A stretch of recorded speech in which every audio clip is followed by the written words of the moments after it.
Patuloy na sumusuporta at humingi ang MTRCB sa administrasyon ni Pangulong Marcos Jr. at sa Presidential Communications Office sa kampanya nito, laban sa disinformation at misinformation.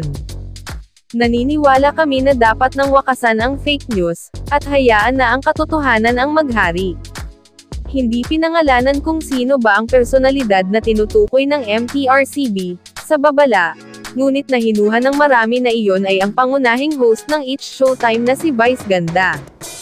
Nag-post sa X noong Biyernes ng gabi, Just In, Lala at MTRCB, ipatatawag ang McDonald's Philippines at si Vice Ganda, dahil umano sa pagkain ng Chicken McDo gamit ang bibig, na tila may hawig sa paraan ng pagkain nito ng icing sa It's Showtime na nagpapakita na sarap ang host sa pagkain.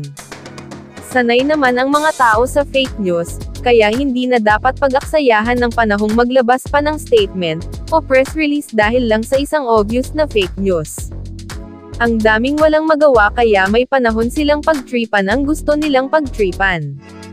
Si Vice Ganda ang tinutukoy na kilalang personalidad na kamakailan ay inilunsad ang commercial sa isang fast food chain, na parang ang style ng pagkain ng fried chicken ay yung parang style sa pagdila nito sa cake, na di umano'y isa sa mga naging dahilan upang parusahan ang programa nilang It's Showtime na kababalik lang sa ere pagkatapos ng 12 days suspension ng MTRCB.